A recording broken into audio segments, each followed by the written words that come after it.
Hello everyone. I'm here to explain you the answers which you have written in the question paper, in the answer sheets.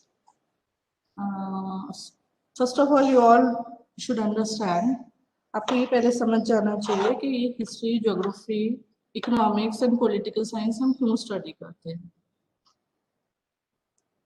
और मेरी request है सभी बच्चों से, I request everyone, please don't think that this is the last year to study SST and thereafter we have nothing to do with it, so just ratify it, सिर्फ ratification करके answer लिख देना, no, this is not good. आपको ये पढ़ना चाहिए, depth में पढ़ना चाहिए, ये आपका एक तरीके का जीके है और ये बहुत ज्यादा जरूरी है। मैं आपको बता दूं कि इससे आपकी नॉलेज बढ़ती है, इससे एक, और जब आपका नॉलेज बढ़ता है तो एक एटीट्यूड होता है, आपकी स्किल्स जाहिर होती है, वैल्यूज पता चलती है और it brings out transformation for a better world.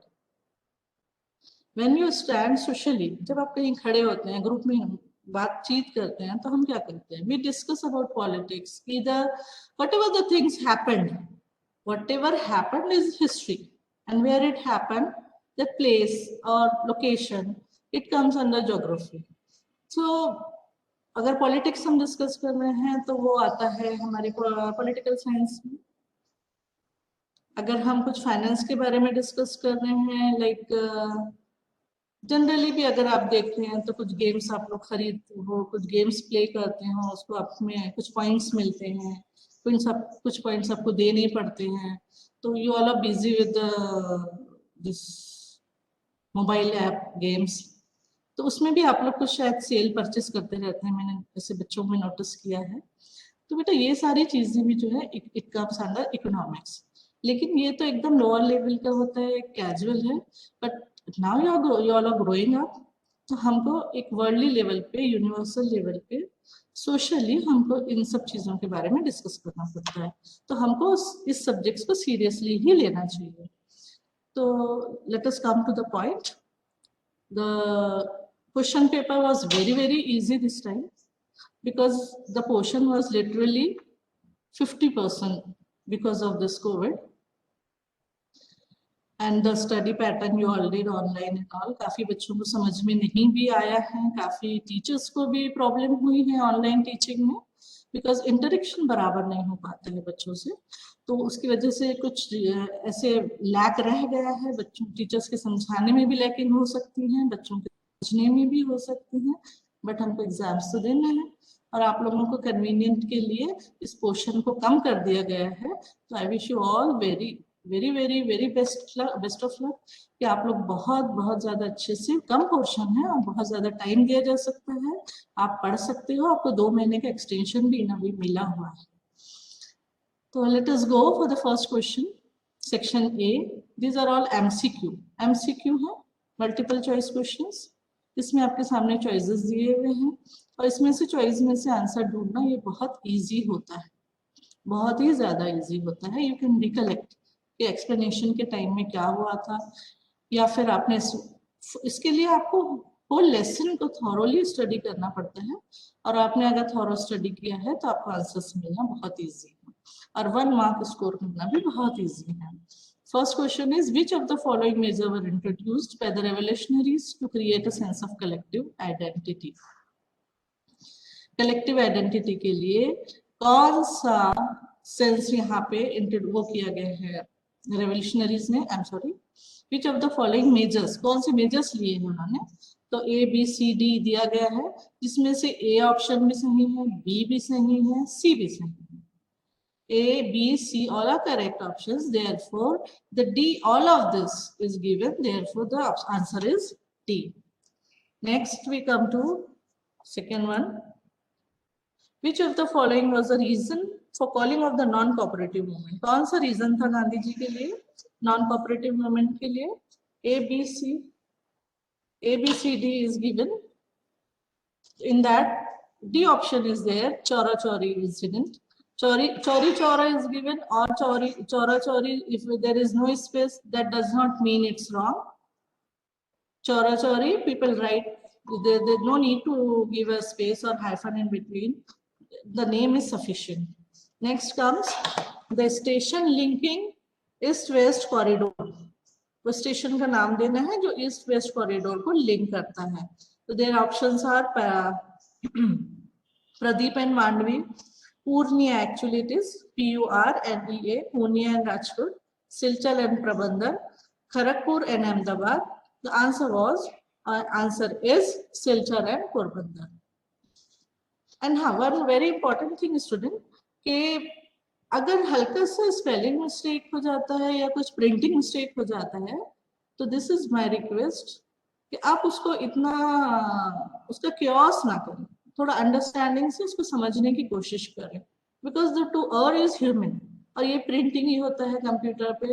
We try our best to get proper printing and proper spellings without mistakes. We try to give you. Still, if something less, so you can ask the invigilator or you can try to understand on your own. According to the sentence, you can easily understand what it could be or what it should be. Next comes fill in the blanks. So here it is very important, like in this question number 4, fill in the blank is given. If it is there, 2 blanks are given, option is there. At this moment, इस जगह आपको पूरा sentence लिख के blank को fill करके blank को underline करना है. Because there are 2 blanks given. In the first is the Dash is the largest producer of raw jute and jute goods and stands at 2nd place and exporter after Bangladesh. Next is or option me, the deepest landlocked and well protected seaport is blank. यहाँ if you will write only one answer and if you will not write the sentence, it will be little difficult for the valuers whether you have written this for the first sentence or for the choice ones. So it's better जब भी आपको fill in the blanks आता है तो आप वो पूरा sentence लिखें, blank में fill करें और फिर underline करें.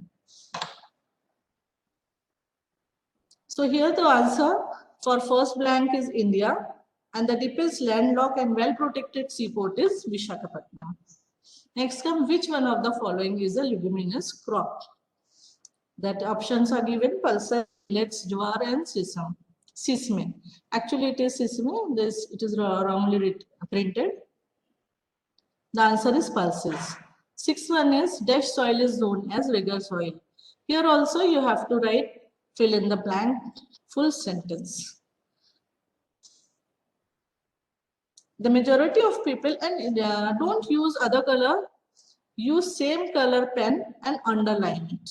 Don't use pencil in the final papers, underline with the same pen. Do not change the ink. The majority of people follow dash religion in Sri Lanka. Here many children have written Sinhala. Sinhala is not the religion. Sinhala was the language of Buddhist. Answer is Buddhist. Some have written both Buddhist, Buddhism, Sinhala, but Buddhist is expected because it's a religion. Sinhala is a language. Next comes, which of the following describes a system of agriculture where a single crop is grown on a large area? Horticulture. Horticulture में जो crop होता है वो large single crop जो होता है वो बहुत बड़ी जगह पे उसको ग्रो किया जाता है. That is shifting agriculture, plantation agriculture, horticulture, intensive agriculture. You can go on the meaning of that. Agriculture is common enough, so you should go for what is plantation, what is intensive, what is shifting. Shifting is given, means it is not like that. So agriculture where a single crop is grown, single crop grow होता है तो उसको shifting नहीं होता है, उसकी intensity का वो नहीं होता है, इसलिए सोच समझ के आप आंसर कीजिए. The answer is horticulture. The state which is the largest producer of jawar in India is, you have to choose from Tamil Nadu, Maharashtra, West Bengal and Karnataka. The answer is Maharashtra. What is decentralization? Here also there are 2 questions given. What is decentralization? And in option you have a choice. If federalism works only in big country, then why did Belgium adopt it? both you have to give one sentence or at the most little bigger 2-sentence answer, and you will score 1 mark. And if you are writing for the first one, what is decentralization, please do write the question also here. And if second one you are choosing, then also you write, at least you write the keyword before writing the answer. Correct? The answers are given here. Next comes the major portion, and see, in decentralization, somewhere it is written S, somewhere it is written Z. Don't go on this. These both are correct. British English, or if you go for American, there is no major mistake in this. The major portion of the bank's deposit are used to pay interest, implement welfare, extend loans, create rural employment और extend loan. हमको bank से क्या major support होता है, आपको ये सोचना है. बहुत सी इजी चीजें हैं बेटा. समटाइम्स बच्चों चीजें इतनी कॉमन होती हैं कि अगर हम बुक में से नहीं भी पढ़े हैं तो इन जनरल हम जब सोशल कहीं जाते हैं आते हैं जनरल डिस्कशन होता है तो हम सुन भी लेते हैं. कभी कभी फैमिली में भी कुछ बातें ऐसी होती है जो हम ओवर हियर भी कर लेते हैं, कभी सुन लेते हैं, कभी डिस्कस कर लेते हैं, वो भी हमको याद रहती है. तो sometimes you can use your common sense also to get the answer. If you do not remember particularly from the book, you can use your common sense. Now, until the middle of 19th century, the only channel to connect distant country was channel. यहाँ channel पूछा गया है, कौन से channel से हम दूर की कंट्रीज को लिंक कर सकते थे. चैनल मतलब हमें टीवी चैनल पे मत जाइएगा. अगर किसी बच्चे को नहीं समझ में आया, उनके लिए हम कह रहे हैं कि चैनल यानी ट्रेड. कौन से किसके जरिए, क्या सोर्स था एक दूसरे से जुड़ने का. Trade means business. Now question 13 में you have to read the information given, and on based on that information you'll have to answer. MNCs are a major force in connecting the countries of the world because you have to search the reason from A, B, C or D, and the answer was they help in the integration of market and flow of information. Here also you have got an option. The next that is or is given here. Foreign trade creates an opportunity for the producer to teach beyond the domestic markets, that is markets of their own country. How does foreign trade become a main channel in connecting countries? Choose the correct option. Here also options are given. Question का answer in fact यहाँ दिया गया है. Out of that सारे options are given. All the options are correct. That is why we have to choose or select all of the above. That is option D. Now in question 14. In question 14 also you will have to read each and every option. You have to find out the answer and you have to give the answer here, and the answer for 14 is option A. Same here after option for 15. All the three A, B and C is the option given is correct. That is why the option D is chosen. That is all of the above. In question number 16, there are reasons and assertion. Reason पे जो assertion हुआ है वो आपको read out करना है. Read out करके आपको समझना है, और समझने के बाद आपको लगता है कि हाँ रीजन सही है लेकिन उसका assertion गलत है, या रीजन गलत है उसका assertion सही है. You have to decide and accordingly you have to write the answer or choose the answer. Here the answer C is correct and that is A is true but R is false. Means reason is correct but the assertion is correct and the reason is false. Now comes section B.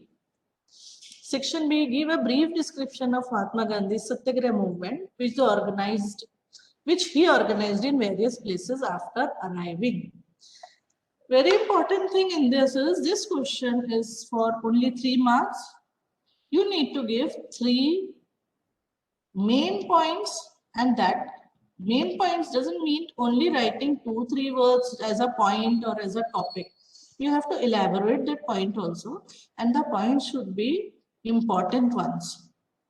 Writing 10 points and only 1 or 2 point is important in that, and you are thinking that we have written 10 points, we should get all the 3 marks.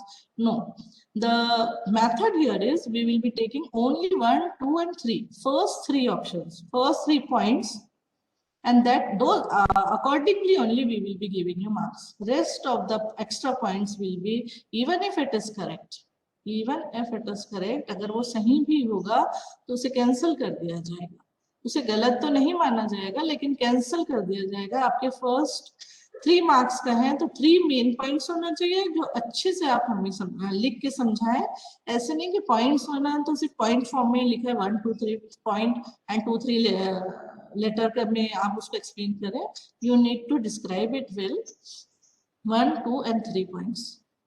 All the 3 should be very important.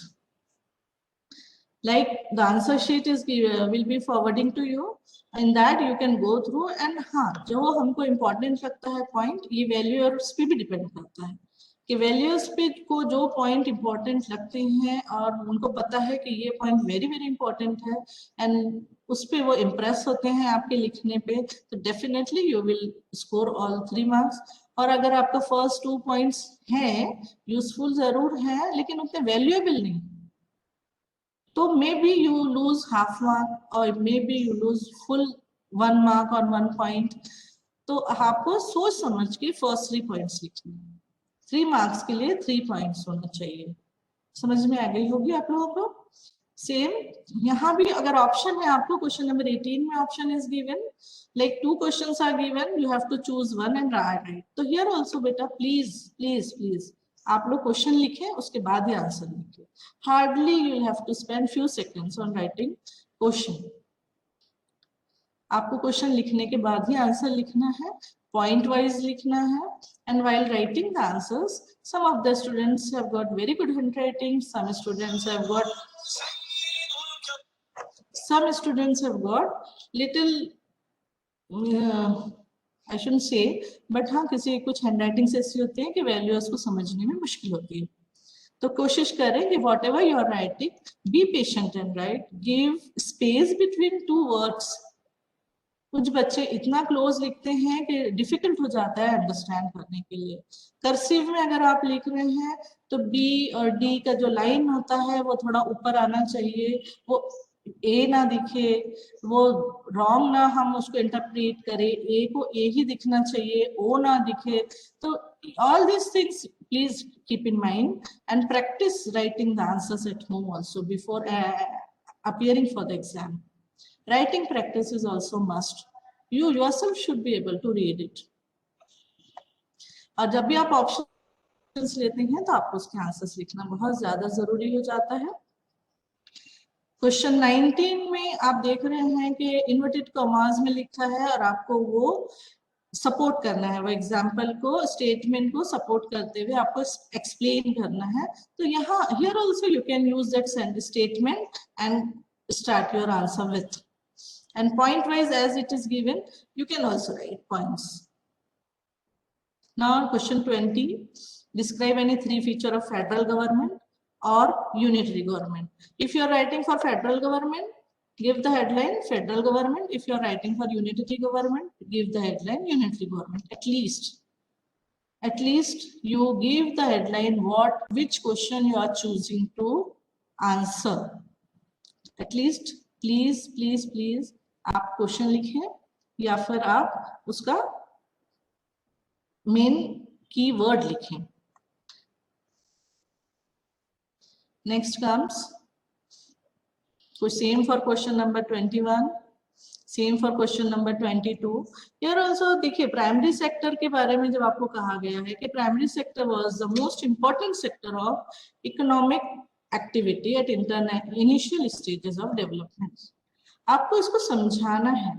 आप एक ही कुछ बच्चों को हम I notice while checking the paper answers कि एक ही point को घुमा फिरा के 4 बार लिखते हैं, तो आपको ऐसा लगता है कि हमने तो 4 पॉइंट्स लिखा है, हमने बहुत सारा लिखा है, बट चलो उसका मीनिंग तो एक ही है ना, उसका पॉइंट या उसका टॉपिक या उसका जो ओवरऑल मीनिंग आप हमको दे रहे हैं तो एक ही है, लेकिन अगर आप उसको 4 तरीके से घुमा के लिखोगे तो आपको फुल 3 मार्क्स मिल जाएंगे, ऐसा नहीं है।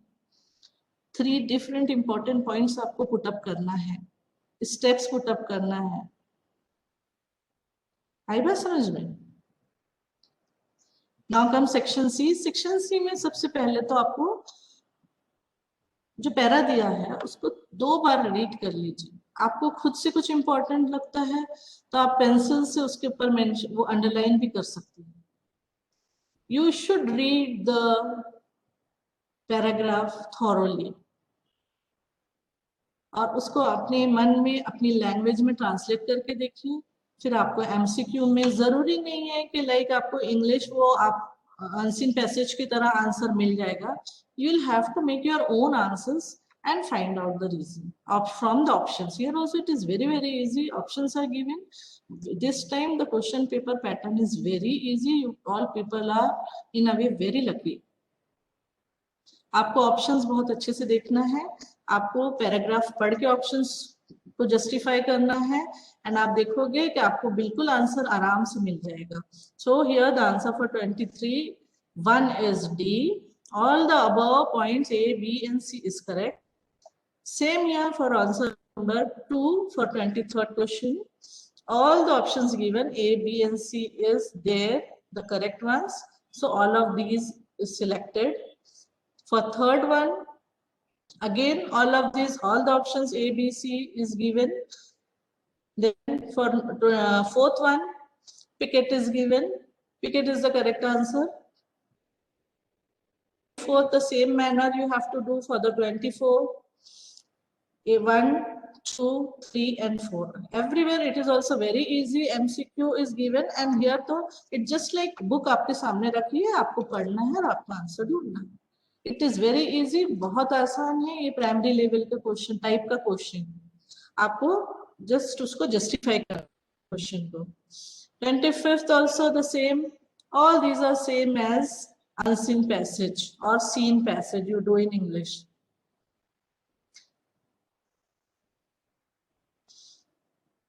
26 also the question is same. You have to go through the paragraph and accordingly you have to answer for 1, 2, 3 and 4. Now section D. Section D, it is little big, very long answer type. You have to write 5 points. All the 5 points should be very important, very key points. Keywords should be using.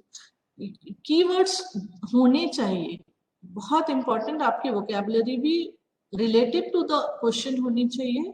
आपकी vocabulary strong कीजिए, keywords use कीजिए, आपका keywords देखा जाएगा। वो words अगर आप लिखते हैं तो we understand value, you know what is asked, you know about history, geography, political and economics, और आपको उसको इलेबोरेट करने आना चाहिए। आपको हर पॉइंट में एक ही चीज को लेके लिख के 1 2 3 4 5 6 here also 5 points will be seen. Only first 5 point देखा जाएगा, उसके बाद के एक्स्ट्रा पॉइंट्स बिना पढ़े भी कैंसिल किए जा सकते हैं। इसलिए पहले 5 पॉइंट आपके बहुत ज्यादा टू द टॉपिक होने चाहिए, इंपॉर्टेंट होने चाहिए। एंड यस, एग्जाम्पल को आप पॉइंट जैसा नहीं यूज कर सकते। अगर आप एग्जाम्पल लिख रहे हैं और आप सोच रहे हैं कि ये एक पॉइंट हो गया तो बिल्कुल गलत है। Example will not be taken as a point. Example is example. Next, here also option is given, so you need to write the question and then write the answer. 5 minimum 5 आपके points होने चाहिए। and जो answer sheet आपको मिलती है वो answer sheet का at least आपको half of the question, more than half of the question आपका कवर होना चाहिए। आंसर शीट अगर इस साइज का है तो आपका आंसर शीट के कम से कम 3/4 में आपके 5 पॉइंट्स कवर होना चाहिए, इतना लेंथ उसकी होना चाहिए। एंड अननेसेसरी लिखने से अच्छा है, अगर आपको नहीं आता है तो you write 2 points, but 2 points should be perfect. Irrelative of the question, कुछ भी इररिलेवेंट प्लीज ना लिखें आप। वैल्यूअर्स का टाइम वेस्ट होता है, समटाइम्स मूड भी खराब हो जाता है, होना तो नहीं चाहिए बट समटाइम्स हो जाता है, बिकॉज व्हाट दे थिंक और व्हाट वी थिंक कि भाई 10th तक आप पहुंच गए हो, सीबीएसई से आप पढ़ रहे हो, अच्छी स्कूल के बच्चे हैं, then why you don't understand this much, ये क्यों नहीं समझ में आता है। ये हमारा मेन फर्स्ट स्टेप है। आपको ये आपको दिखाता है, आपकी मैच्योरिटी लेवल भी शो करता है, तो आपके आंसर्स उसके अकॉर्डिंगली हो तो बहुत अच्छी बात होगी। So push for question number 29, question number 30 and 31 again. Here there is option given. You have to write 5 and detail points for all this section D. Detail points you need to write in the last last question number 31. Bank plays an important role in the economic development of the country. इस point को support करना है. Sometimes it is difficult to write in points 1, 2, 3, 4, 5. But if you are writing in paragraph pattern, that should be more than 5 points. At least those lines should be at least 7 to 8 lines. Answer should be there for very long question type. 5 marks. To justify 5 marks, you should write 3/4 page of the answer sheet without leaving the line. It's not leaving 1 line and 2 line and then making it 3/4. To the point answer should be written. Now map based, हाँ ये बहुत important है। Map based इसमें भी 5 marks हैं, इसको easy मत लीजिए, इसको बहुत अच्छे से देखिए। हम घूमने जाते हैं, छुट्टियां लगती हैं तो कहाँ घूमने जाएंगे, वी प्लान। हम क्यों जाते हैं, हम लोकेशंस देखने जाते हैं, हम सीनरीज देखने जाते हैं, अच्छे अच्छे प्लेसेस को विजिट करते हैं। तो उसके लिए हमको मैप स्किल बेस्ड क्वेश्चंस आ रहे हैं अगर, तो हमको उसमें इंटरेस्ट लेना ही चाहिए। और आपको क्वेश्चन पढ़ के आंसर पुट अप करना चाहिए। मैप आपको thoroughly, you don't go on what was printed in the question paper. If the point is written, यहाँ पे 1 लिखा है, वहां पे 2 लिखा है, तो वहीं की वहीं आप लिख दे रहे हैं, ऐसे नहीं होना है। आपको मैप पे मार्किंग, प्रॉपर प्लेस पे मार्क करना, इट इज योर ड्यूटी। ये स्टूडेंट्स पे कंपलसरी है कि आपको मैप पे वो पॉइंट, वो लोकेशन को आप पॉइंट करें और वहां आपका रिप्लाई लिखें, आंसर लिखें। मैप का आंसर मैप ही के ऊपर होना चाहिए, ना कि आंसर शीट के ऊपर। आंसर शीट के ऊपर मैप का आंसर नहीं, मैप के ऊपर प्लेस करना आपको आना चाहिए। आइदर आप वहां पे मैप के ऊपर, आपको बच्चे डिफरेंट, कोई स्टार बनाता है, कोई उसको एक सर्कल फिल करके बनाता है, कोई उसमें डिफरेंट शेप्स देता है। जो भी लोगों या जो भी आप पैटर्न उसमें देते हैं, तो वो पैटर्न का डिस्क्रिप्शन भी आपको मैप के ऊपर देना है। आंसर शीट पे भी आप लिख दो, मैप पे भी आप लिख दो, तो ये एक कंफ्यूजिंग है। आपको मैप पे बराबर डॉट लगाना है, प्लेसमेंट बराबर देनी है, और आपका आंसर मैप ही पे आना चाहिए। मैप पे बेस्ड 32.1, 32.2 और 0.2 में 5 ऑप्शंस में से 3 देना है, तो आप 3 करेक्ट दीजिए। हम 3 ही देखेंगे, आप 5 लिखेंगे तो भी हम 3 और 3 ही देखेंगे। First 3 best ones. Only first 3 will be seen. No need to write it on the paper on statement pattern or answer pattern. Map is for putting it on the map. Map के ऊपर, map पे placement करना है, ABCD से या 1 2 3 4 से या symbols से या कलर्स से, जो भी आपको मैप ही पे करना है। Please please please, and this is useful for you throughout your life. It is not just for SSC exam. So please be careful. बच्चे अब समझ गए, ये फर्स्ट पेपर में आपकी जो भी मिस्टेक्स हुई होंगी या आपको जो प्रॉब्लम्स आई होंगी, आई होप वो सॉल्व हो गई होगी। और अगर नहीं हुई है और कुछ भी क्यूरीज हैं, तो you can put it in the comments. अगर आपको कुछ गलत लग रहा है या कुछ समझ में नहीं आ रहा है, तो यू आर वेलकम, आपके कमेंट्स का रिप्लाई मिलेगा आपको डेफिनेटली। और प्लीज फिर से मैं रिपीट करती हूँ, एक बार दोबारा कहती हूँ कि आप जो भी आंसर्स लिखते हैं, कोशिश करें अच्छी हैंडराइटिंग हो, कोशिश करें 2 वर्ड्स के बीच में स्पेस हो, आपकी कर्सिव राइटिंग हो तो वो समझ में आनी चाहिए। आपके लेटर्स समझ में आने चाहिए। मैप स्किल जो है उसमें आपको बराबर सिंबल्स डालने हैं, मैप ही पे आंसर्स देने हैं। और अगर आप कोई ऑप्शन चूज करते हैं जहां ऑप्शन दिए गए हैं तो आपको वो ऑप्शन को मेंशन करना है, लाइक क्वेश्चन मेंशन करना है, fill in the blanks mention करना है, फुल सेंटेंस लिखना है और तब जाके आप आंसर लिखेंगे। And please try to leave one line after completing each answer and then start. And very important is putting on the question number 1 2 3 4, question number 1 A, question number 2 B, whatever A B 1 2 3 4 बहुत specifically लिखें। और अगर आपके पास समय है तो आप उसके ऑप्शन का आंसर भी लिख सकते हैं। और जैसे ही पेपर पूरा होता है प्लीज पूरा पेपर फिर से पढ़ें, अपने आंसर्स खुद पढ़ें, स्क्रिबलिंग ना करें, काट छाट ना करें, पेपर में बीच बीच में जगह ना छोड़ें। जैसे जैसे जो आंसर्स पहले आते हैं वो आंसर्स पहले सॉल्व करें, क्वेश्चन पेपर थॉरोली पहले पढ़ लें। एकदम पहले क्वेश्चन से लिखे और दूसरा नहीं आ रहा है तो आप सोचते बैठे हैं, तो डू नॉट वेस्ट टाइम। आप जो पहले क्वेश्चन पेपर पढ़ लीजिए, जो आपको आता है वहां तो आप इम्पोर्टेंट है या स्टार या स्लाइड टिक आप मार लीजिए क्वेश्चन पेपर पे, या आप चूज कर लीजिए ये मुझे आता है, ये मुझे आता है, ये मैंने पहले सॉल्व करना है, और जिससे मुझे ज्यादा सोचना है वो आखिरी में सॉल्व करना है। लेकिन अगर आगे पीछे आप आंसर्स लिख रहे हैं तो इट्स योर ड्यूटी, आपकी ड्यूटी है कि आप वो आंसर का क्वेश्चन नंबर प्रॉपरली मेंशन करें या क्वेश्चन मेंशन करें पूरा पूरा। क्वेश्चन नंबर बहुत ज्यादा इंपॉर्टेंट है मेंशन करना आंसर शीट पे। Is that clear to you everyone? Best of luck for the next exam. Thank you.